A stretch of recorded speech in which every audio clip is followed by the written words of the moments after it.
So way we are on our 4th class to demand. आप लोग में से कुछ बच्चे थर्सडे बैच के हैं, बट ऑब्वियसली श्रेष्ठा का बर्थडे था and that was more important. So आप लोग आए नहीं. So you guys have made up. The whole purpose of having 2 batches is this flexibility. That is why we try to maintain day 1, day 2 very religiously, so that in case you miss a day or you know that you're not able to going to come, then you can make up accordingly. So मेरे साथ बात करिए युग. Desire backed by purchasing power at a particular price for a particular period of time was demand. Types of demand: ex ante, ex post, individual, market, composite, derived, complement. Complementary demand को joint demand भी बोला जाता है. Then we did the law of demand. Ceteris paribus या other things remaining constant. If commodity का price rises, quantity demand, not demand, quantity demanded falls, and when price falls, quantity demanded rises. Just vice versa नहीं, exam में vice versa लिखना allowed नहीं है. ठीक.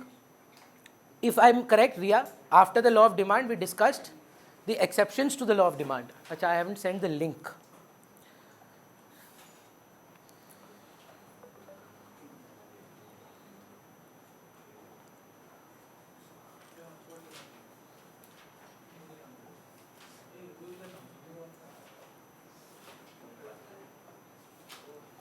Sorry. फिर क्या किए थे अपने exceptions to the law of demand Tanishk, जहाँ पे हम लोग बात किए थे कि articles of snob appeal, Giffen goods, emergencies. जिसमें गिफिन गुड्स में मैं हमेशा आपको बोला हूँ कि थोड़ा एम्फेसिस ज़्यादा देना, क्योंकि वो थोड़ा टेक्निकल है. That worst quality products on which the consumer is spending is maximum income, that is basically Giffen goods. And Giffen goods में सब्सटीट्यूशन इफेक्ट काम नहीं करता है, मतलब आपको शिफ्ट करना है पर आपके पैसे अलाउ नहीं करते हैं आपको, तो substitution effect doesn't hold true. Then we moved on to a question which are the factors affecting demand, which we divided into 2 major parts: price and other factors. Other factors may be divided into 2 further parts: factors affecting individual demand, जिसमें था income of the consumer, and income of the consumer में ANVI there were 3 parts: normal goods, positive relation; inferior goods, initially positive relation but gradually inverse relation, so we have a backward bending curve. And with inexpensive necessities of life, initially थोड़ा बढ़ने पे हम खरीदते हैं पर उसके बाद constant हो जाता है. Then we had taste and preferences, positive और negative. Then we had price of related goods which was 2 goods, complement और सब्सटीट्यूट्स. सब्सटीट्यूट्स में there are positive relations and for complement there is an inverse relation. Then we did several uses of a commodity, last point. And number of buyer शायद आपका रुका हुआ है या नहीं हुआ होगा इस बैच में, तो एक बार वो पार्ट कंप्लीट करते हैं and then we move on with the last part of demand and then will complete demand today. So अगर आपको याद हो reasons for downward sloping demand curve में सबसे पहला पॉइंट हम लोगों ने किया था income effect.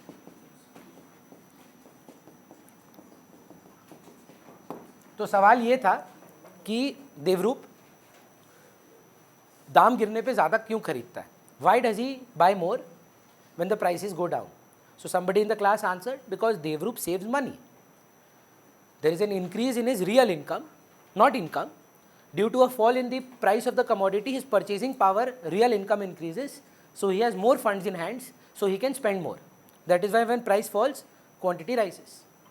On the other hand, we had something known as the substitution effect, where Devrup wasn't talking about मेरा पैसा बच गया. He was saying मेरी price गिर गई commodity की, तो मैं वही कमोडिटी को ज़्यादा प्रेफर करूंगा because it is now relatively cheaper to the other substitute.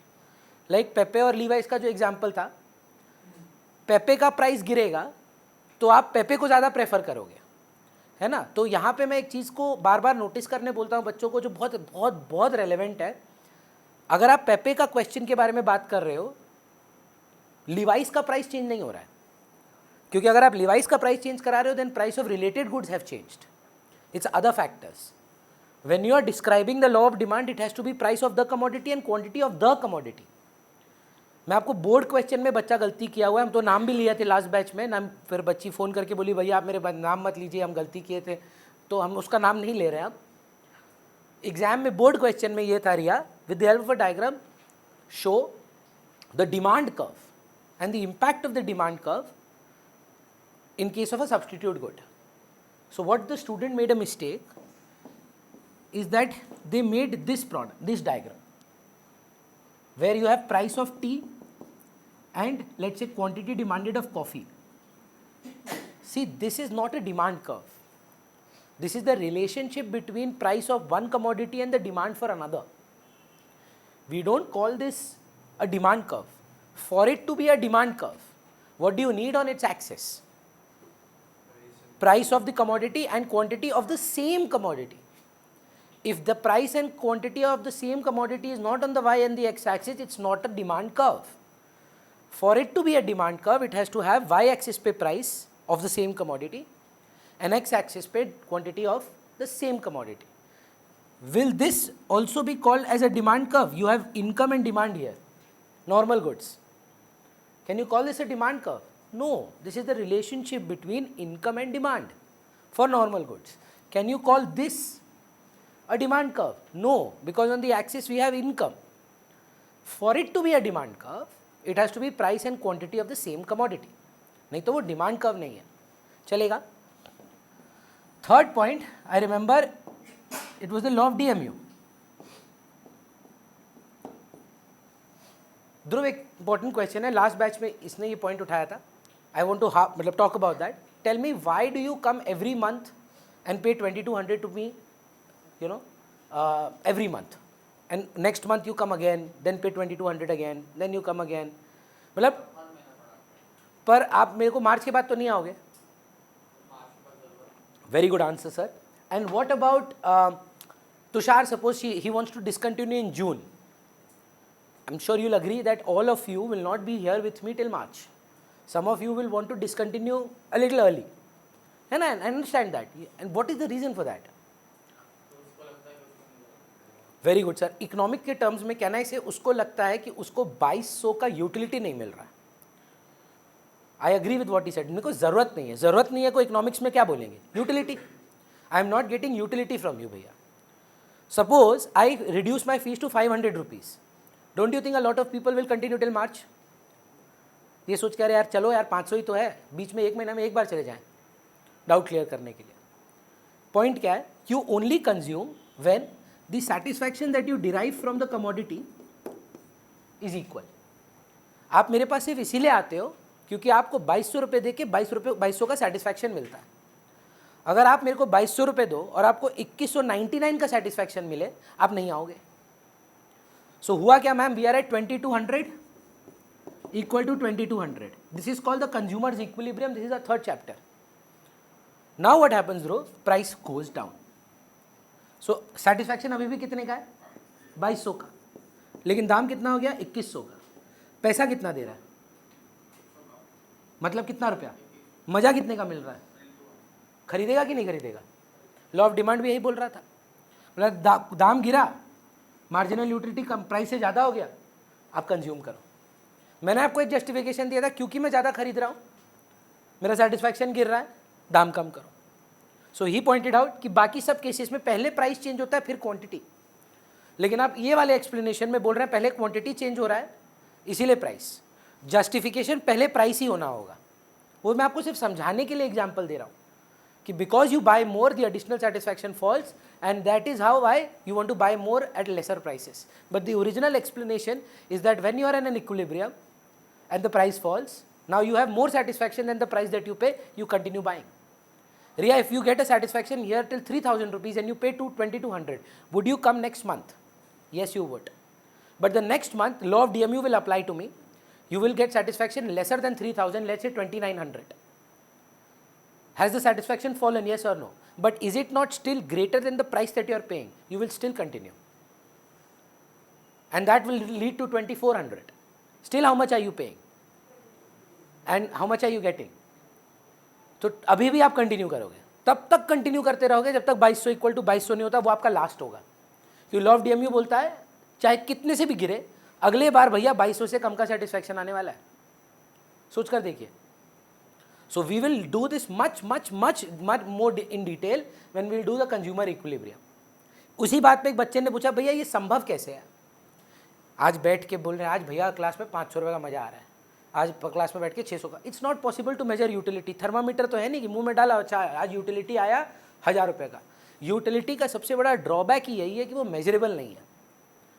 पर theoretically speaking, Alfred Marshall believes in the cardinal approach to utility and assumes that utility can be measured in cardinal numbers. Utility छोड़ो यार, तुम तो ऐसा शब्द भी बोले हो. आई एम श्योर हमारे घर में तो बोला जाता था, आपके घर में बोला जाता क्या? 1 करोड़ का बात बोला है. 1 करोड़ का बात नहीं होता है. You are saying the satisfaction worth is 1 crore rupees. You start measuring things in terms of monetary value. You've done that with people. तो 2 कौड़ी का आदमी है ना, वो तो 500 रुपये का आदमी है, वो 5 रुपये का आदमी है. मतलब आप ये तो ना बोला उसको 5 रुपये में खरीदा जा सकता है. What do you mean? That his worth is this much. Nobody can buy people, है ना. But we try to associate a number. We try to associate a number to a lot of things in monetary terms. है ना. आज पैसा वसूल के आए हैं, मतलब क्या है? मतलब आपको जो सेटिस्फैक्शन मिल रहा है मॉनेटरी टर्म्स में, वो प्राइस पेड इक्वल है. यार अच्छा था पर वर्थ नहीं था. मतलब मज़ा आया पर 2200 का नहीं आया. नेगेटिव में भी जाता है सर, 0 भी होता है.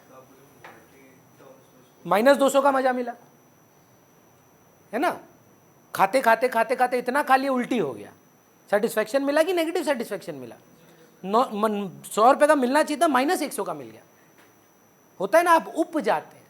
Law of DMU works like that and you will study about it much in detail.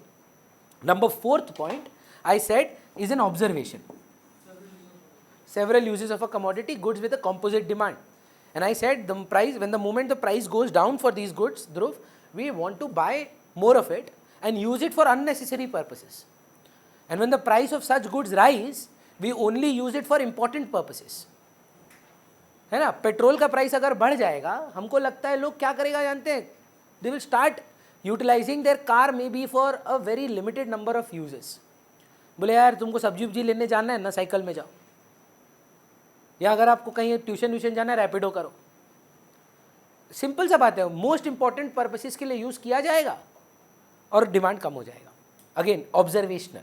These 3 points are actual directly proving. ये ऑब्जर्व कर रहे हैं. बट एक चीज़ शायद मिस किया हूँ कि नहीं, इन दोनों को मिलाकर हम प्राइस इफेक्ट बोलते हैं. तो एग्जाम में पूछा जाता है what is meant by price effect. It is the income effect plus substitution effect. Acceptable. Law of DMU अपना अलग पॉइंट है, सेवरल यूजेज अपना अलग पॉइंट है. 5th point is again observational. Genuine answer है. मेरे पास ना OnePlus का फ़ोन है, आज से नहीं, OnePlus 1 निकला था ना, तब से I have been loyal to OnePlus. तो lot of people have asked me because I am very fond of technology.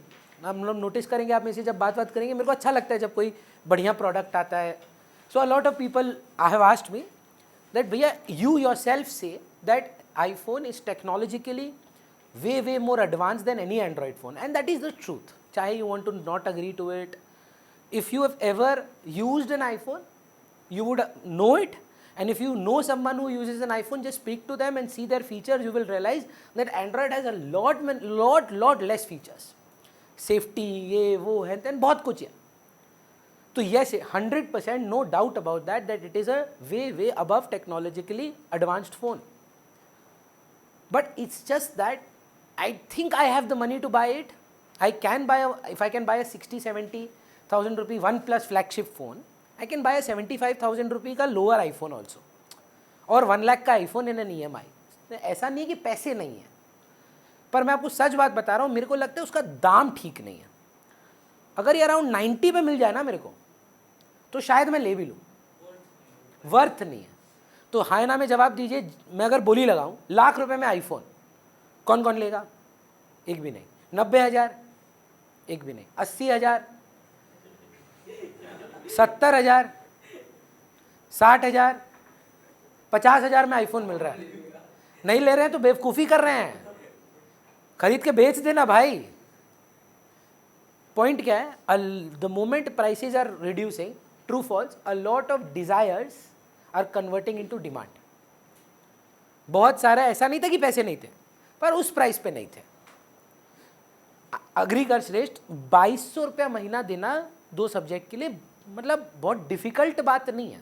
आप मेरे से लो, किसी और से लो, आपको अकाउंट्स ही को ट्यूशन लेना तो पड़ता. तो अगर आप मेरे से लेते 1500 लेता, अकाउंट ट्यूशन लेते कहीं और पे 1500 लेता, 3000 लगता, रिलेटिवली 2100 हो रहा है। लेकिन हाँ जब मैं जवाब दीजिए, अभी भी कुछ बच्चा बोल सकता है ना भैया बहुत महंगे हैं। पॉसिबल तो है, किसी को नहीं मिलता होगा यूटिलिटी, किसी को नहीं लगता होगा कि क्लासेस वर्थ है। It is very much possible. Is it because I am a bad teacher? I don't think so. मेरे को लगता है मैं दुनिया का बेस्ट टीचर हूँ, पर पॉइंट है कि सेटिस्फैक्शन तो आपको मिलेगा ना, मेरे को नहीं। My point is that I am the producer of service, you getting utility from it is your thing. दुनिया का बेस्ट प्रोडक्ट या मोस्ट अमेजिंग हेल्थ बेनिफिट्स का प्रोडक्ट हो सकता है आपको पसंद ही ना आए, अच्छा ही नहीं लगे, और हो सकता है आपको जहर खा के मजा आए। आप सिगरेट अल्कोहल पिएंगे, सपोज एक अल्कोहलिक को अगर आप अल्कोहल का बात करें, यूटिलिटी इमेजिन कर सकते हैं आप उससे, है ना? I am talking about an alcoholic, I am not talking about अच्छा ओकेजनली पापा बोले चलो ठीक है बेटा टेस्ट, वो नहीं। अल्कोहलिक कभी रोक के रखिए रिहैब सेंटर में, उसको देखिए वो पागल हो जाएगा, है ना? He will get immense utility from it. Utility has no moral legal connotations. Legality का बात नहीं होता उसमें, मॉरली का बात नहीं होता, अच्छा है बुरा है। Satisfaction is satisfaction. But the moment prices will go down, he will कैसे यार इससे तो यार ये ठीक दिए, दाम सही दे रहा है। So the moment prices keep going down and down, a lot of new buyers are added as they think that it's worth it. So that is my fifth point, which is number of buyers. Next discussion that I need to do is a 6-mark answer for law of demand. Everybody I think knows the law of demand now. कैसे बोलते हैं sir law of demand? When the price of a commodity falls, मैं बोलिए मैं dictate कर देता हूँ. When the price of a commodity falls,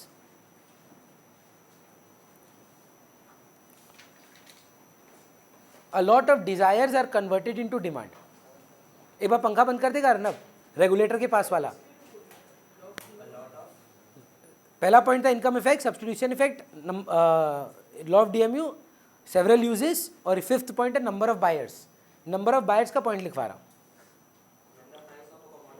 When the price of a commodity falls, a lot of desires are converted into demand.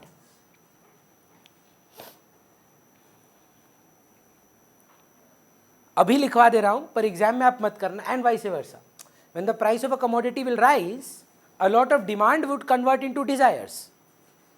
अभी affordable है, पर अगर आप दाम बढ़ा देते हैं तो हम नहीं आएंगे आपके पास पढ़ने, है ना? I personally know you. You can easily afford 3,000 rupees for one subject, suppose. But उसका फायदा भी तो मिलना चाहिए. जस्ट बिकॉज आप 3,000 रुपये अफोर्ड कर सकते हो, इसका मतलब ये तो नहीं कि हम आपसे 3,000 रुपये ले लें और सेटिस्फैक्शन ही ना दें. It's not about you having the money और not, it's about you getting utility और नॉट. मेरे को कितना प्यारा बैग दिख रहा था, स्कूल बैग था, अराउंड 2-2.5 हज़ार रुपये का, कितना बढ़िया था, पर करेगा क्या हम? पहन के स्कूल तो नहीं जा सकता ना, मेरे को तो यूटिलिटी नहीं मिलेगा उससे. पर अगर एक स्कूल स्टूडेंट के लिए ऐसा होता कि 10,000 का बैग 2,500 में मिल रहा है तो ले लेता, क्या दाम कम हो गया, वर्थ लग रहा है इसका. लेकिन मेरे जैसे आदमी के लिए अगर वो 1,000 रुपये में भी बिक रहा होता, हम करता क्या वाटर बॉटल का? It is not going to give me utility. But the moment price falls, I get more satisfaction from it, as marginal utility remains the same but price falls. तो MUX becomes greater than PX, I want to buy more of it. चलेगा? अगर 6 mark का एक question आता है law of demand का, तो उसको सिर्फ other things remaining constant, price rise, quantity fall लिखने से तो मार्क्स नहीं मिलेगा. So there is a specific way we need to write this answer and I am going to dictate that to you. Please write down. Number 1, state the law. क्या है law Tanishq, एक बार बता दीजिए. नहीं,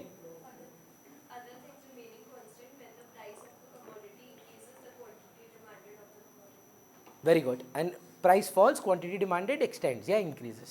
Acceptable? So what do? We state the law. दूसरा चीज आप क्या लिखेंगे? Any 5 assumptions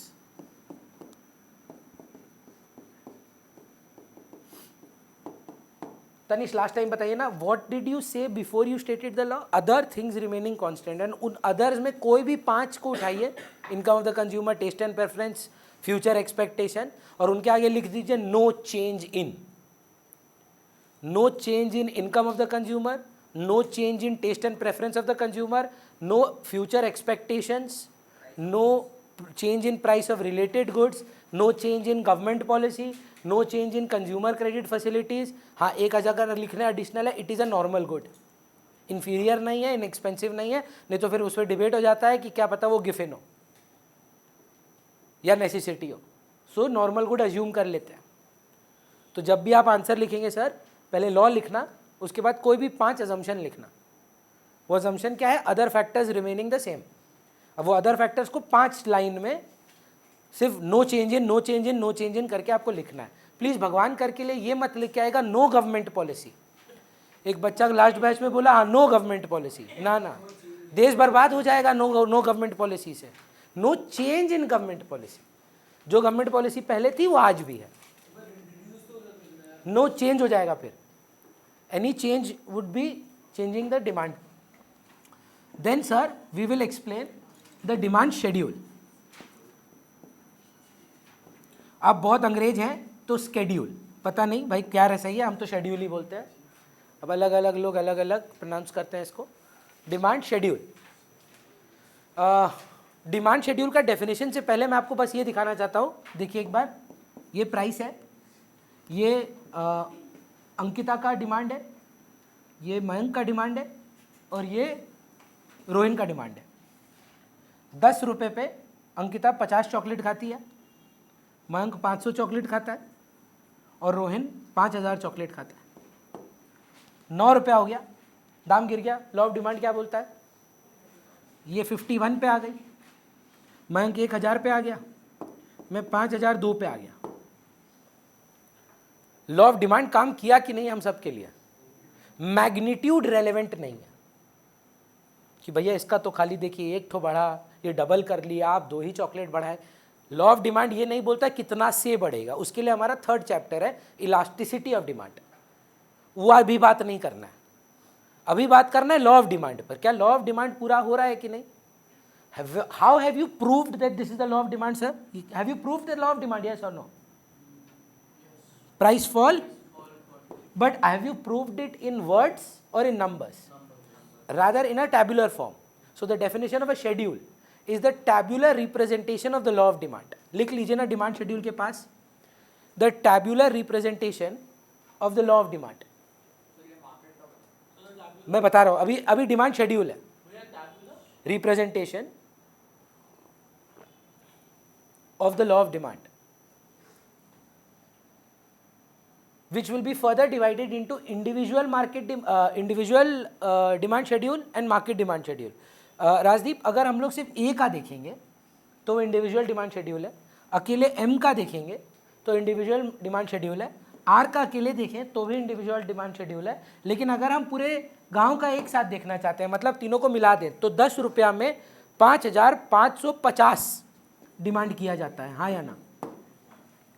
सिमिलरली यहाँ पर 51 plus 1000 is 1051 plus 5000 6003 if my math is correct. No it's not correct. 6053. Where do we have to give these numbers? Absolutely not. मन से बनाओ, लॉ ऑफ डिमांड काम करना. वो तो पहले ही लिख दिए, वही आंसर तो चल रहा है, बार बार चेंज क्यों करेंगे? एक बार स्टेट करना है, फिर अजम्पशन देना है, फिर शेड्यूल समझाना है. 6 मार्क्स अभी खत्म नहीं, अभी और है.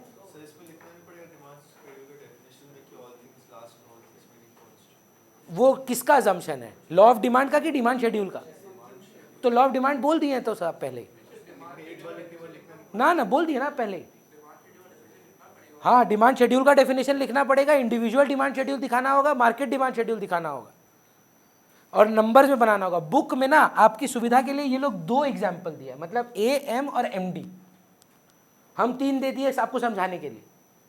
बुक जब आप बुक का आंसर देखेंगे, अभी हम लोग रीड करेंगे ये कि ए, एम, आर नहीं है, 2 जन का इंडिविजुअल है और 1 मार्केट का.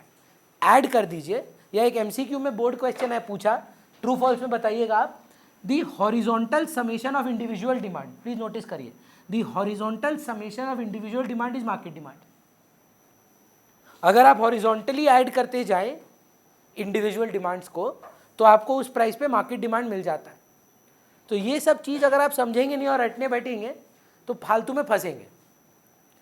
तो if you can just understand and keep in mind what to remember, done है फिर। Absolutely, you just need to be मतलब following a specific pattern.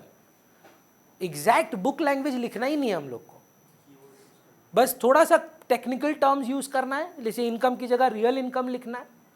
Otherwise आप अपना वर्ड यूज करो, एकदम काउंसिल एक्सेप्ट करता है और मतलब इनकरेज करता है कि किताबी भाषा ना हो। किताबी भाषा वाले तो आंसर ही देने छोड़ दिए उन्होंने, देते ही ये लोग ऐसे हैं कि एनालिटिकल हो, कि आप सोच कर लिखें। तो yes, I am sorry to say अगर लोग ऐसे बहस करता है कि अरे इंग्लिश इंग्लिश, पर यार इंग्लिश, आप इंग्लिश मीडियम स्कूल में हो के नहीं बोल सकते that English is not important. I am sorry to say, but if you are in an English medium school you cannot have this debate, ओ हम तो हिंदी में बात करेंगे, हम बंगाली में बात करेंगे, हम उर्दू में बात करेंगे, हम मराठी में बात करेंगे। नहीं, it doesn't work like that in an English medium school. Your mode of answers are in English. If you were so pro your mother tongue, you should have joined that वाला स्कूल जहाँ पर हिंदी या फिर बंगाली या फिर मराठी या फिर उस लैंग्वेज में पढ़ाया जाता। While writing answers, we are supposed to be writing in English. That is what is your curriculum. And for that you need to have a grip over English. सच्चाई है, सॉरी, बट ये मानना पड़ेगा आपको। चलेगा? फिर आता है डिमांड कर्व। अच्छा, what was the definition of the schedule Dhruv? तो ग्राफिकल रिप्रेजेंटेशन क्या हो जाएगा? Demand curve. सिमिलरली मैं 3 बनेंगे, 4 बनेंगे। ये देखिए, एक ना, देखिए मैं पहले बना रहा हूँ, उसके बाद आप कॉपी करना। पहला था अंकिता का ना थोड़ा स्टीप बनाना, स्टीप मतलब थोड़ा सा लंबाई में होगा। फिर था मयंक, उसका भी थोड़ा स्टीप बनाना। फिर बनाना रोहिन का। और जब मार्केट बनाओगे ना तो फ्लैट बनाना। पता है क्यों? इसका एडिशन, इसका एडिशन, इसका एडिशन तो थोड़ा दूर होगा ना। गुड न्यूज़ दे रहे हैं हम आपको, एग्जाम में 12 में इकोनॉमिक्स में एक भी डायग्राम नंबर के अनुसार प्लॉट नहीं करना है, शेप को एक्सप्लेन करना है। अगर हम प्लॉट करने जाएंगे 130 डायग्राम्स तो माइक्रो में है, संभव नहीं होगा हमारे लिए पेपर कंप्लीट करना। तो काउंसिल बोलता है भाई शेप ऑफ द कर्व पे फोकस करो, डॉट नंबर्स नहीं चाहिए हमको आपसे कि एग्जैक्ट प्लॉटिंग आना चाहिए। यहाँ पे 5550 या 6053, 6053 एग्जैक्ट नहीं संभव होगा। क्या एक्सिस लोगे? ग्राफ पेपर भी नहीं है। तो प्लॉटिंग नहीं करना है अपने को, बस यहाँ पे इसका एक एनालिसिस देना है। तो somebody asked कि कितना लिखना होगा? 6 मार्क्स के लिए इतना लिखना होगा, तब मिलेगा फुल, नहीं तो नहीं मिलेगा। How do you start the answer? You state the law, then you tell the assumptions, then you explain the schedule, define the schedule, give the schedule, explain individual क्या है, market क्या है, then you explain the graphical representation is the demand curve, individual and market, and that is where you end your answer. Acceptable? Sure, Ankita? हाँ, मन से। मैं price fall कराया हूँ, अब राइज दिखा सकते हो, पर अगर प्राइस राइज हुआ है तो क्वांटिटी में फॉल दिखाना होगा। कोई भी, अच्छा 3 का जरूरत नहीं है, एनी 2 प्लस मार्केट। बहुत बड़ा बड़ा नंबर लेने का जरूरत भी नहीं है। 10 रुपये में 5, 9 रुपये में 6, 10 रुपये में 100, 9 रुपये में 105, दोनों को ऐड करके मार्केट डिमांड लिखती है। बोलिए। ये मानेंगे कि यही 3 जन मार्केट को रिप्रेजेंट करते हैं, नहीं तो आप सोचिए 30 ठो बनाने जाएंगे तो जीवन ही खत्म हो जाएगा। अग्रीड? लास्ट, फिर एक बार मेरे को बताएंगे, लास्ट आप आए नहीं थे Rajdeep, what are the factors influencing demand का ना मैं 2 ही पार्ट किया हूं, प्राइस और अदर फैक्टर्स। मतलब the reason I am telling you this is that when the students had attended the class, did you get the chance to view the recordings? अभी तक नहीं भेजा हूँ ना, लेकिन मैं हाँ आप एक बार देख लेना ये आने वाला वीकेंड तक. So Anvi कि अन्या Anvi, are you noticing that somewhere price has been given ultimate respect? है ना, बोल रहा है कि देखो एक है प्राइस और एक है others. At the end of the day मतलब अगर इकोनॉमिस्ट लोग बात करेंगे बोलेंगे डिमांड का क्या ही दो कारण होगा चेंज होने का. एक होगा प्राइस और एक होगा कुछ अदर फैक्टर्स, और वो कोइंसिडेंटल नहीं है. मैं आपको रीजन देना चाहता हूं ma'am. When we plot a demand curve, what do we take on the axis? Price and quantity. So that is why Shreshtha our demand curve is a downward sloping demand curve, नीचे की तरफ जाता है. Why? Because of a inverse relationship between price and quantity. Whenever there will be an opposite direction on the axis, it has to go down. Like if you remember PPC. Do you remember PPC? It was a downward sloping curve, but it was concave. आने वाले chapters में you will learn about curves which are going to be convex. And there will be curves which are going to be linear. A curve which is bending inward is convex. A curve which is bending outward is concave, and a straight curve is a linear curve, straight line. Equation of a straight line, y equal to mx plus c वाला जो था हमारा. भैया point, the point is that downward sloping तो ये confirm है, पर इसको डिमांड कर्व बोलने के लिए एक्सिस पे क्या होना होगा? Price end of other goods और द सेम गुड. परफेक्ट. तो मतलब आप मेरा पॉइंट समझ गए. ये प्राइस है, ये क्वांटिटी है, और हम लोग बात कर रहे हैं चिराग की. चिराग 100 रुपये में 50 मैग्नम खाता है एक साल में. मतलब हफ्ता का लगभग एक मैग्नम हो गया. 100 रुपीज़ का मैग्नम है ना, अब हमको पता नहीं आजकल कितने का है, 100 का ही है. 100 रुपये में मैग्नम आता है तो उसमें 50, ऐसे ही प्लॉट करते हैं ना आप लोग. Price quantity. What will happen Arnab if price goes down to 90? What does the law of demand state?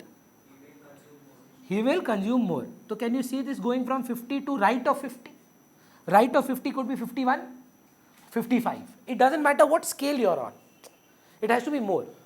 In fact, ये लोग तो ऐसे लिखाया है इस बुक में, P, Q, P1, Q1. बोलते हैं नंबर ही मत दे भाई. दाम बढ़ने पर क्वांटिटी, सॉरी दाम कमने पर ये P है और ये P1 है. दाम कमने पर क्वांटिटी बढ़ना है. तो ध्रुव ये देख, इसी कर्व पे ये पॉइंट A था ओरिजिनल, ये ओरिजिनल प्राइस था, याद है? नीचे की तरफ गया, ये B है. Just asking for general English, would you call this a shift of the curve और a movement along the curve? Because it's moving on the same curve, right? नीचे की तरफ जा रहा है. What kind of movement is this sir? Upward movement और downward movement? ऊपर की तरफ जा रहा है कि नीचे की तरफ जा रहा है? डाउनवर्ड मूवमेंट है ना. Anvi is downward movement creating a fall in quantity demanded और a rise in quantity demanded? Rise in quantity demanded की फॉल. दाम गिरा है, क्वांटिटी डिमांडेड बढ़ेगा. वर्ड इंक्रीज हमको पसंद नहीं है क्वांटिटी डिमांडेड के साथ. So give me a good synonym. मतलब कोई और प्रायवाची शब्द बताइए जो राइज. उसके अलावा सोचिए ना, आप तो साउथ सिटी इंटरनेशनल स्कूल में पढ़ते हैं. ओ नहीं, श्री में पढ़ते हैं. अच्छा सॉरी, साउथ सिटी इंटरनेशनल वाला कौन है? हाँ, इंटरनेशनल स्कूल का बच्चा इंग्लिश तो ठीक से ही बोलता होगा. कुछ शब्द बोलो ना. इंक्रीमेंट. और sir can I use the word extend? So whenever we are going to be talking about price falling, we are never going to be using the word increase now. We are going to be calling it extension or expansion of quantity demanded. Now see, for people who are good in English, they will say, what difference does it make? If I say that the Eden Garden capacity has expanded or the Eden Garden capacity has increased, it means the same thing. Yes, in colloquial English it means the same thing. But when you are looking in economics, the word extension has been reserved for price. ताकि अगर कभी कोई बोले quantity demanded extend हुआ है, economist समझ जाए कि भाई अदर शांत था, ये दाम के लिए बढ़ा है, you have not bought it due to other factors. If we use the word extension, that means only one thing is possible, price went down. Bhaiya, why do we use extension here? Because for other factors we use the word increase. So Riya, if I told you that my demand has increased, you would be rest assured that it wasn't the price that motivated me, it was maybe taste and preferences, maybe the government policy, maybe population, maybe a natural calamity, maybe a climatic factor, maybe something but price. So the word extension would represent what? Changes in? And the word increase would represent what? Changes in other factors. But right now let's focus on price. So Vanya, हुआ क्या? Magnum का दाम बढ़ के P2 पे चला गया. What do you think? Now Chirag will eat more or less?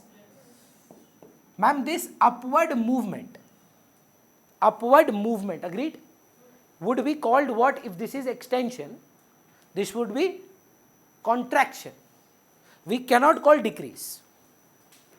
पर भैया 2 मिनट सोचिए ना, डिक्रीज और कॉन्ट्रैक्ट तो एक ही होता है, not in economics. When we say the word decrease, we mean something else. When we say the word contract, we mean something else. So we say that the quantity demanded has contracted. Shrestha, let's revise this. What is this whole situation called? It's called movement along the demand curve. Can you tell me why is it called? We are moving on the curve. Either we are moving downward, either we are moving upward. Can you tell me the reason why? You know why? Because the changes that are happening in the two things are on the axis. Price rise, quantity fall, price fall, quantity rise. And price and quantity of the commodity are on the axis. So, जो होगा उसी curve में होगा. Agreed? What are the two parts of movement along the demand curve? Contraction and extension या expansion. Whatever you are comfortable with, both are correct. This would be, Devrup try कर, change in demand or change in quantity demanded. Quantity demanded. Acceptable? Now let's go to the second scenario where अभी कुछ copy करने का need नहीं है, मैं dictate करूंगा यार. ये एक डिमांड कर्व है, यहाँ प्राइस है और यहाँ क्वांटिटी डिमांडेड है. प्राइस नहीं बदला, 100 रुपए का मैग्नम है, राजदीप 50 मैग्नम खाता है. सेम प्राइस, राजदीप को मैग्नम से प्यार हो गया, वो आज से 50 की जगह 60 मैग्नम खाएगा. उसकी इनकम बढ़ गई है, उसका टेस्ट एंड प्रेफरेंस चेंज हो गया, उसका सब्स्टिट्यूट हुआ करता था बास्किन रॉबिन्स, वो बंद हो गया, या कॉम्प्लीमेंट का दाम कम हो गया, या गवर्नमेंट ने पॉलिसी निकाली है कि जो आइसक्रीम खाएगा वो दुनिया का सबसे बड़ा सर्वश्रेष्ठ सुपरस्टार बनेगा. कुछ भी स्टूपिड बात है, आई नो, कोई भी कारण की वजह से now at the same price he wants more. Is it possible to depict on one curve? Because on one axis price has been made constant, yet the change is in the x-axis. I need to buy more without changing this. We need to shift the demand curve here so that at the same prices 60 can be demanded. This new shift of the demand curve is called increase in demand. God forbid he has been diagnosed and said that please don't eat sweets anymore. भगवान करे ऐसा कभी ना हो, but God forbid he has been restrained from having magnum. Prices are the same. magnum नहीं बोल रहा मैंने महंगा कर दिया इसलिए राजदीप मेरी आइसक्रीम खाना छोड़ दिया. उसका मन उठ गया, उसका टेस्ट एंड प्रेफरेंस नेगेटिव में चला गया, सब्स्टिट्यूट सस्ता हो गया. At the same prices quantity is being demanded lesser. Leftward shift would be called a decrease in demand.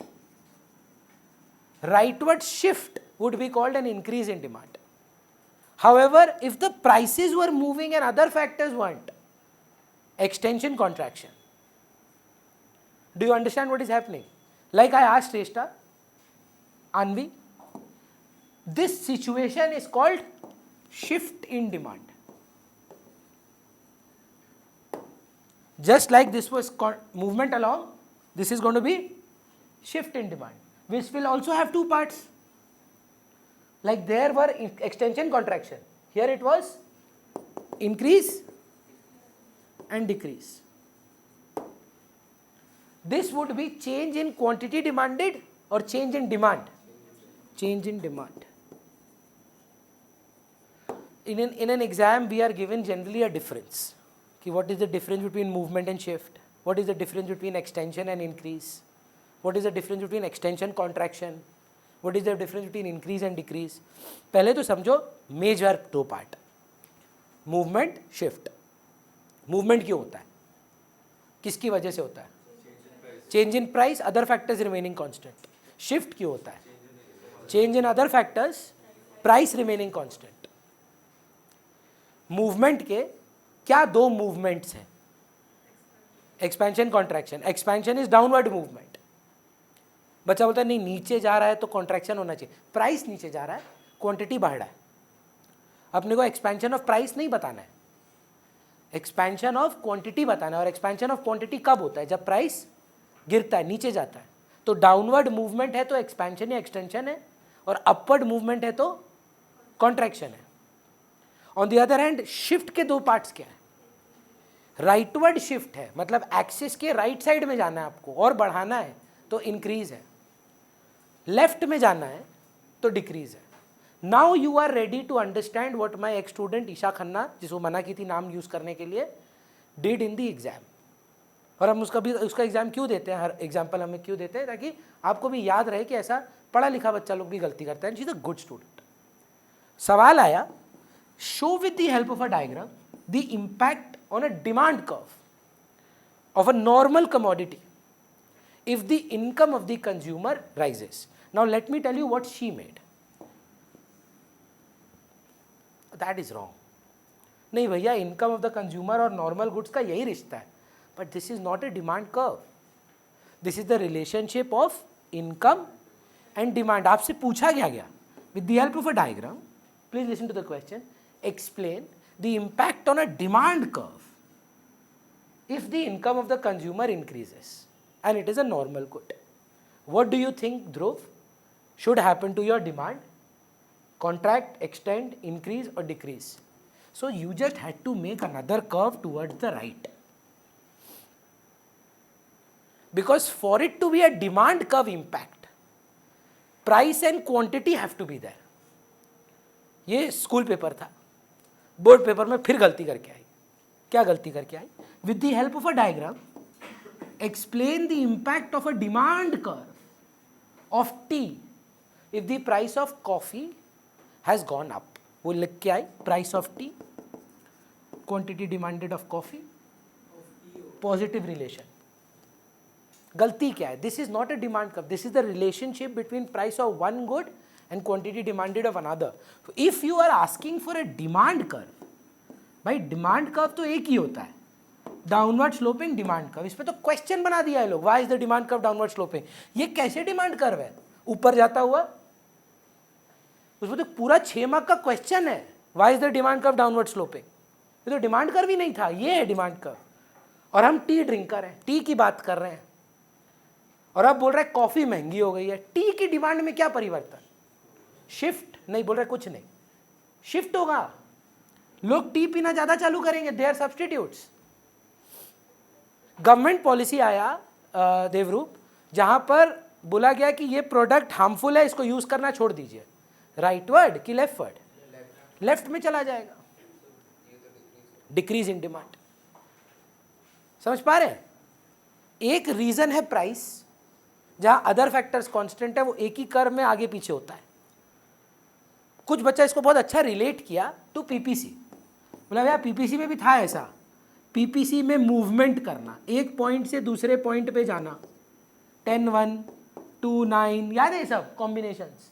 और एक था shift of the PPC. Natural resource मिल गया, टेक्नोलॉजी एडवांस हो गया। बोल रहा है रिसोर्स सेम नहीं है, बढ़ गया, अब तो जाएगा पूरा नया वाला ना। सेम कॉन्सेप्ट, डुएबल है। तो एक टेबल बना लेते हैं पहले, मूवमेंट एंड शिफ्ट। बोलिए ना। दौड़ेगा सर, कॉन्वेक्स बनाना होगा लेकिन। पहला difference, reason. Dhruv, why does movement happen? Change in price, other factors remaining constant, other factor preferred है, हाँ प्रेफर्ड है, बोर्ड में नहीं कटता पर मतलब एक इम्पैक्ट बन जाता है टीचर के आंख में, समझ रहे हैं? ऐसा कहीं पे गाइडलाइंस में नहीं लिखा हुआ है इसी के रिकमेंडेड आंसर्स में कि basis of distinction economics and accounts में होना चाहिए, कॉमर्स में होना चाहिए, मैंडेटरी है, लेकिन इकोनॉमिक्स में मैंडेटरी नहीं है, ऑप्शनल है। पर अगर आप सोचो अगर ऑप्शनल है और सुविधा देता है टीचर को, तो आपके आने वाले पेपर में ही will be lenient. So try to give basis of distinction. मन से बना लेना ना यार, वही तो बोल रहे इंग्लिश का इस्तेमाल करो। 14 साल एक ही 2 सब्जेक्ट है, 2 सब्जेक्ट जो 14 साल नॉन स्टॉप पढ़े हो, नहीं तो बहुत आया गया, हिस्ट्री आया गया, ज्योग्राफी आया गया, साइंस आया गया, मैथ और इंग्लिश रहा। और कुछ बच्चा लोग जो सेकेंड लैंग्वेज नहीं छोड़ा है, हिंदी या बांग्ला जो भी आपका यूज़ करते हैं वो, ये 3 सब्जेक्ट ही है जो आप जीवन भर अपने पास रखेंगे, लाइफ लॉन्ग ये यूज़ होगा, लाइफ लॉन्ग। इसको कभी भी आप हल्का मत लीजिए। और कुछ बच्चे मैथ जो छोड़ दिए उनके लिए ये एप्लीकेबल नहीं है, उनके लिए तो सिर्फ इंग्लिश है, जो क्लास 1 से लेकर 12 तक आपके साथ एक सब्जेक्ट रहा, उसमें वीकनेस कैसे है, समझ रहे हो? अकाउंट्स में वीक हो, बेस वीक हो गया, चलो 11वीं 12वीं का समझ में आता है। इंग्लिश को ठीक करो, stop using this as an excuse. अरे वो सीख सकता है, जसप्रीत बुमराह बोलना सीख गया, मोहम्मद शमी इंग्लिश दे देता है आजकल, ऐसा हार्दिक पांड्या को देखे हो कैसा था, तो फॉरनर बीवी भी ले आया हो, तो हम तो सोचते थे बात कैसे करता होगा उसके संग, and now see him speak. He hired people, PR team got, मतलब he learned it. Kapil Dev truck driver था, उसको इंग्लिश में बात करते हुए देखो। सीखना है ना, सीखो, जरूरत है तो सीखना ही होगा, स्किल है। Change in price, other factors remaining constant. और शिफ्ट का रीजन क्या होगा Shreshtha? Very good. Other factors, देखिए इंग्लिश ठीक है कि नहीं मैम, बट फॉर प्राइस। कुछ बच्चा लोग को नहीं समझ में आएगा, पर अंग्रेजी ठीक है ना? क्या कारण है? बट फॉर प्राइस, प्राइस छोड़कर सब कुछ। Other factors but for price, price को छोड़कर सब कुछ चलेगा। दूसरा, टाइप्स। क्या टाइप्स है मूवमेंट का? एक्सटेंशन और कॉन्ट्रैक्शन। एक्सटेंशन नहीं लिखना चाहते हैं, एक्सपेंशन लिख दीजिए, कोई बिग डील नहीं है। एक्सटेंशन में लिखिएगा डाउनवर्ड मूवमेंट, कॉन्ट्रैक्शन में लिखिएगा अपवर्ड मूवमेंट, कर्व ऊपर की तरफ जाना होगा।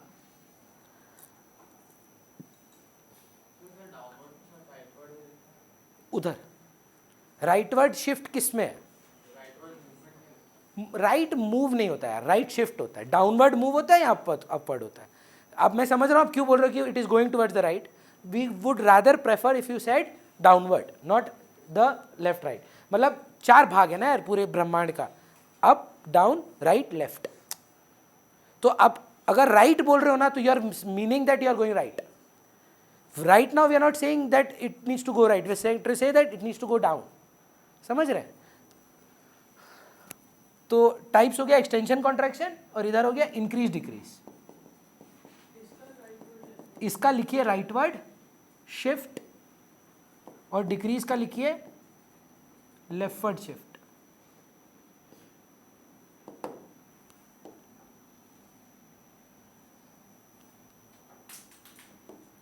तीसरा चेंज इन, क्या होगा ये? This will be a change in quantity demanded and this would be sir demand. ये आपको माइन्यूटली पढ़ना होगा थोड़ा। इधर बोलते हैं सर क्वांटिटी डिमांडेड में परिवर्तन है, और अगर शिफ्ट होता है तो बोलते हैं सिर्फ डिमांड में परिवर्तन है। इट्स दैट अदर फैक्टर्स को डिमांड बोलते हैं और प्राइस को quantity demanded. This situation when we say that quantity demanded has changed, it is price, and when we say demand has changed, we say it is other factors. It's a difference, है ना? आप क्यों movement और shift बोल रहे हैं? आलू और टमाटर क्यों नहीं बोल रहे हैं? Because we've differentiated price and other factors. So things happening in price and other factors would have to be given different names. नहीं तो दोनों ही इंक्रीज बोल देते, एक को एक्सटेंशन बोले, एक को इंक्रीज बोले, एक को कॉन्ट्रैक्शन बोले। हो तो क्या रहा है? दोनों में डिमांड गिर रहा है, पर अब डिमांड गिर रहा है कि क्वांटिटी डिमांडेड गिर रहा है, और स्पेसिफाई करो। क्वांटिटी डिमांडेड गिर रहा है तो पक्का प्राइस के लिए हुआ होगा, डिमांड गिर रहा है तो मतलब प्राइस कांस्टेंट था, कुछ और हुआ होगा, कोविड हुआ होगा, इनकम बढ़ा होगा, गिरा होगा, कंज्यूमर क्रेडिट फैसिलिटी बढ़ा होगा, कुछ हुआ होगा, कुछ हुआ होगा, प्राइस नहीं बदला होगा, है ना? सो ये हो गया आपका मूवमेंट और शिफ्ट का फर्क।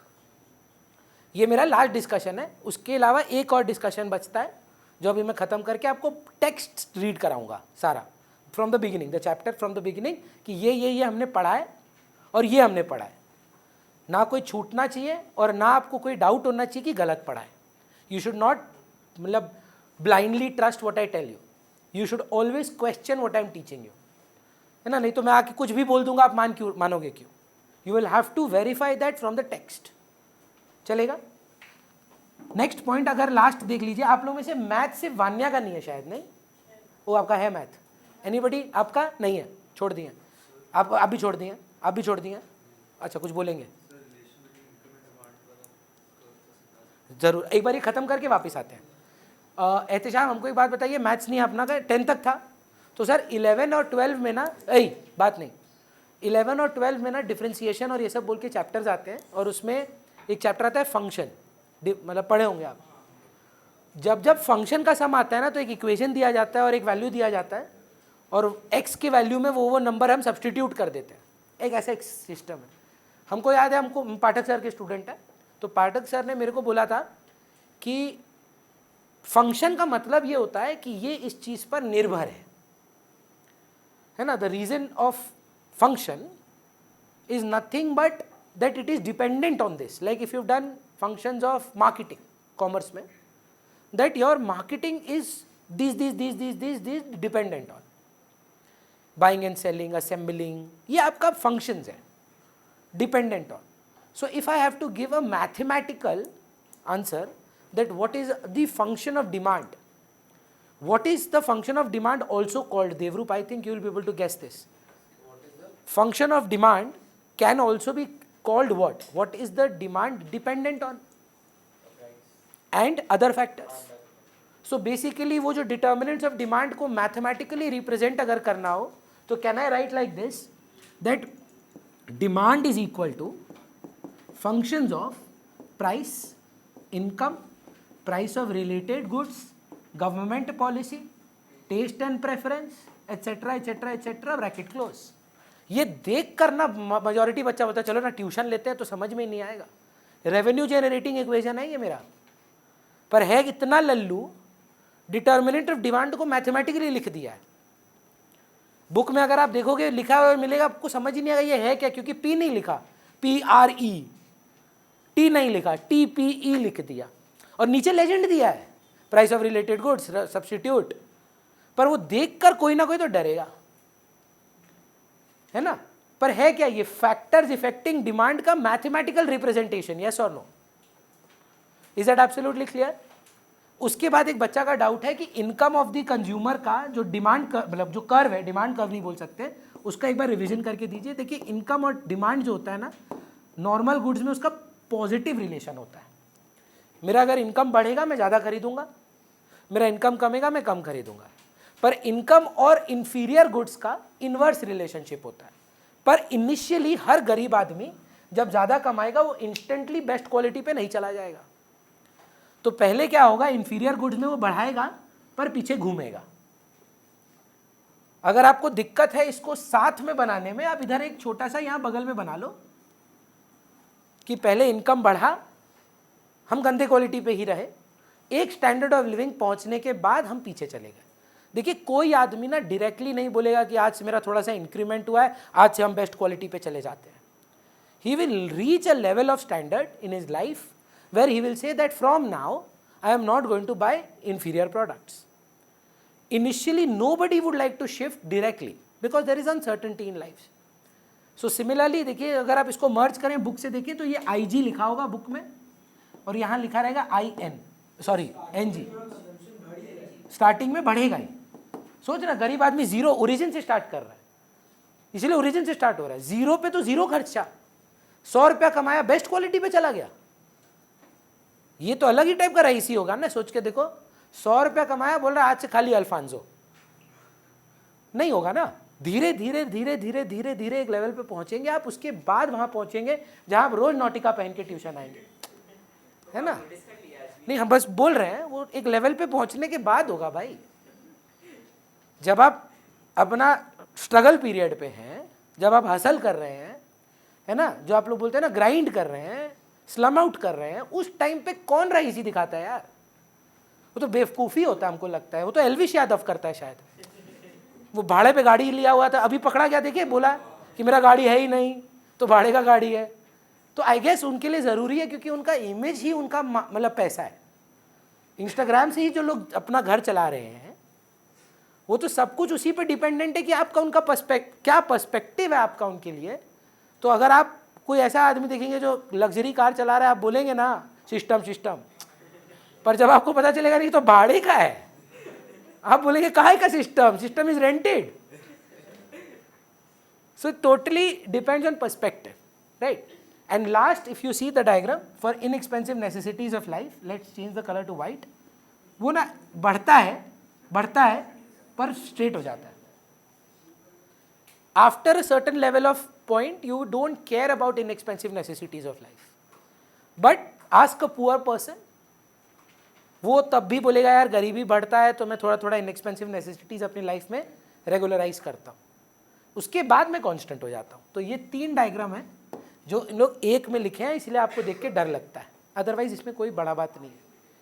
Sorry, ion is inexpensive necessities of life. So now 100% बना सकते हैं हम, तो सजेस्ट ही करते हैं कि अलग अलग बनाओ, कि गलती नहीं होना चाहिए। आप लोग के साथ तो बोर्ड पेपर डिस्कस किए थे ना हम, ये तो अकाउंट्स का है, ये है इको का। ट्राई करोगे तुषार? ये 3 डायग्राम दिया है। पहला डायग्राम है इनकम और डिमांड का, कैसा कर्व है देखो, देखो ध्यान से देखो, अच्छे से देखो। राजदीप को पकड़ाओ, देख ए वाला में एक्सिस में क्या क्या है, इनकम और डिमांड। 99% बच्चा ना ये बना के आया है, बोल रहा है इंफीरियर गुड्स।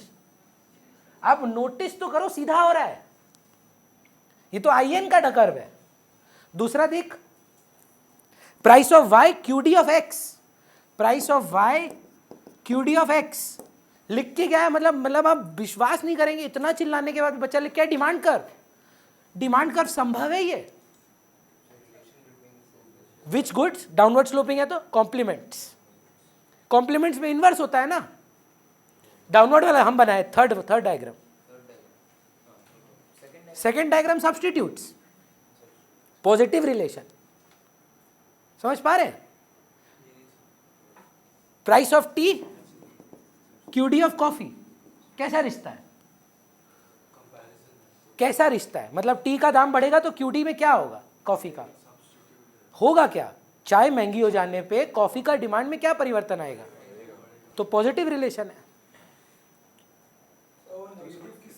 कॉम्प्लीमेंट्स, पेट्रोल का दाम बढ़ने पर गाड़ी का डिमांड में क्या चेंजेस आएगा, है ना। पर यहां पे आप समझ रहे हैं ये डिमांड कर्व नहीं है, ये रिलेशनशिप है, समझ पा रहे हैं? Relationship of 2 goods who are substitutes to each other. Now Riya, my task is going to be completed by you. You're going to open the book very boldly, loudly. You're going to be telling एक करके headings. Because I've completed my chapter, I still have about 10-15 minutes. We'll see that I haven't missed anything, and what I have taught you is the same thing that what is written in the book. Ma'am, can you tell me how does the chapter start? Introduction में पहला point I think is the definition of demand. Tell me the ओए बात नहीं होगा. Can you please read the demand का definition as per the book? Demand for a commodity refers to the quantities of a commodity which consumers are willing and able to purchase at various prices. So there are 4 elements to it. I'm not incorrect. Instead of desire, they have written willingness. है ना? Instead of purchasing power, they have written नहीं. They have written able to purchase, price, and time. 4 elements. Then there are types of demand. Individual market, one economic unit, more than one economic unit is market. Then we have ex ante, ex post. What you actually buy is ex post. What you thought you would buy is ex ante. Store गए 5 T-shirt लेना था, 4 लेकर आए, available नहीं था. Ex ante demand is 5, ex post demand is 4. What you actually buy is ex post. What is actually fulfilled. ठीक. फिर then we have complements, joint demand. Then we have derived, indirectly demanded. Like for example, when I buy a building, I am also demanding bricks. I am not saying I am demanding bricks. When I am buying a phone, I am also demanding the engineering behind it. I am also demanding the circuit, I am also demanding the battery, etc. But I am not asking for a battery. I am asking for a phone. Indirectly, I am demanding those raw materials. So that is called derived demand. One commodity satisfying multiple wants is composite demand. Ma'am, then what is next? Determinants of demand. We have price, number 1. Income के 3 हैं, NG, IG, IN. Then we have taste and preferences. Then we have price of related goods. Complements में inverse relationship होता है और substitutes में positive relation. फिर future expectation or consumer's expectation. Now we have factors affecting market demand. So क्या है, sorry? Consumer credit facility, demonstration effect, size and composition, climatic factors, distribution of income, and government policy. Then we have the law of demand. Demand function is that functions of demand. D is equal to functions of P. Pn को बोल रहा है price. P1 को represent कर रहा है indicates of price of related goods. Income is Y. T is taste and preferences. E is future expectation. H is size of population. What you have done, उसका mathematical representation. नहीं sir, अपना मन से legend दे देना और नीचे लिख देना ये रिप्रेजेंट करता है. सॉरी, 10 हो अदर फैक्टर्स और प्राइस, उन्हीं को नंबर्स में या मतलब इक्वेशन में डालना है. समझ पा रहे हैं? लास्ट में डॉट डॉट डॉट 4-5 तो लिख के डॉट डॉट डॉट. फिर लॉ ऑफ डिमांड का देखिए, जैसे मैंने आपको आंसर लिखा है ना, बुक में भी उसी प्रकार से. Statement of the law, assumptions. Assumption 2-3 तो पढ़ लीजिए रिया. इनकम कांस्टेंट है, टेस्ट एंड प्रेफरेंस कांस्टेंट है, रिलेटेड गुड्स कांस्टेंट है, नॉर्मल गुड्स है, नो चेंज इन गवर्नमेंट. जो भी अदर में थे उसको शांत कर दो, तब जाके लॉ ऑफ डिमांड पूरा होगा. फिर देखिए शेड्यूल या स्केड्यूल, जो भी आप अंग्रेज हैं. The tabular representation is demand schedule, है ना. फिर कर्व ग्राफिकल रिप्रेजेंटेशन, और नोटिस करिए इंडिविजुअल मार्केट दोनों देना है. ठीक. फिर उसके बाद हेडिंग क्या है? पहला है आपका लॉ ऑफ डीएमयू. फिर है income effect. Income effect and substitution effect together is called the price effect. Then we have 2 observational points which is several uses and number of buyers. फिर so we have articles of snob appeal, show off goods, given goods, necessities, Veblen effect which is the quality price relationship, future expectations, change in fashion, emergencies.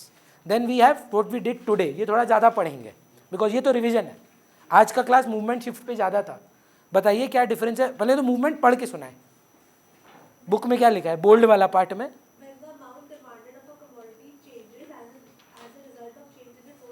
Own price. Reason क्या है? Own price. कहाँ बनाए थे रे वो वाला? इसमें नहीं बनाए थे क्या? Change in price. अब एक बार आई नो रिया आगे पढ़ना है, शिफ्ट का डेफिनेशन पढ़ के सुनाइए ना थोड़ा। When the amount purchased of a commodity rises or falls because of changes in factors. Change in other factors but for price. समझ रहे हैं? फिर उसके बाद वापस मूवमेंट में आए, कितना प्रकार का मूवमेंट है? Expansion, contraction. एक्सपेंशन पढ़ के सुनाए थोड़ा। When the quantity demanded of a commodity rises due to fall in its own price. Price गिरने की वजह से आप ज़्यादा ले रहे हो तो वो एक्सपेंशन है। एक बार शिफ्ट पढ़ के सुनाए। Increase in demand refers to a situation when a consumer buys a large amount of a commodity at the same price. Same price पे कोई कारण की वजह से, some other factor has happened, that is why you end up buying more, that is called the shift of demand. फिर ma'am contraction क्या होता है? Contraction of demand or fall in quantity demanded refers to a decrease in the quantity demanded of a commodity. Due to a rise in price. और इधर क्या कारण हो सकता है भैया? कुछ भी हो सकता है, हम गरीब हो गए, टेशन प्रेफरेंस नेगेटिव हो गया, सब्सटीट्यूट का दाम गिर गया, कॉम्प्लीकेमेंट का दाम बढ़ गया, कुछ भी हो सकता है। फिर बताएंगे थोड़ा सा। Between expansion and increase. मतलब they are not talking about movement and shift, they have taken one element of movement and one element of shift, पर फर्क तो वही होगा। देखना ये किस लिए होता है? Expansion refers to the larger quantity being purchased due to fall in price. Price की वजह से होता है। Increase refers to being more being purchased at the same price. और कोई difference? Expansion due to fall in commodity's own price. ये तो same point है, दूसरी बार सेम बोल दिया। Third difference, Involves a downward movement along the same. और वो राइटवर्ड शिफ्ट डूएबल है। आप ये भी लिख सकते हैं, it is change in Q D and that is change in D. So देखिए होमवर्क क्या है आपका, नॉट टुडे। हाँ बोलिए। नहीं सर, अपवर्ड स्लोपिंग कर्व है ये। पहले एक्सिस देख, एक्सिस एक्सिस, इसको एक्सिस बोलते हैं। एक्सिस में क्या क्या है? तो दोनों में प्राइस और क्वांटिटी है, एक का प्राइस दूसरा का क्वांटिटी, तो या तो वो रिलेटेड होना होगा, तो सब्स्टिट्यूट है, और वो वाला जो है वो कॉम्प्लीमेंट है। अच्छा अब सुन लीजिए एक बार, ग्रुप में मैंने आज फिर से डाल दिया है, तो मैंने ना नोट दे दिए। I don't believe in dictating.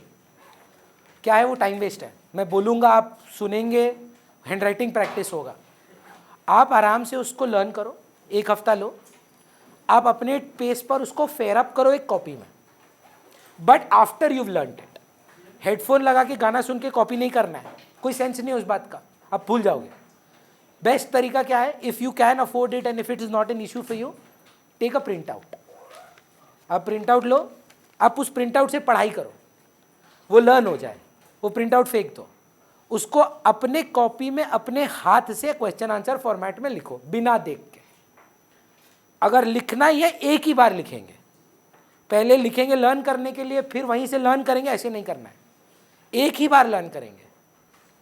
Right? वो पीडीएफ लो, वहाँ से लर्न करो, जब तक लर्न नहीं होता मत लिखो, पर उसको ट्राई करो जल्द से जल्द अपना कॉपी में लिखने का।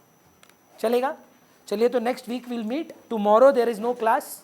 आई will try to make up Monday accounts class on Tuesday. I will make it up. डाल दिए हम बता देंगे।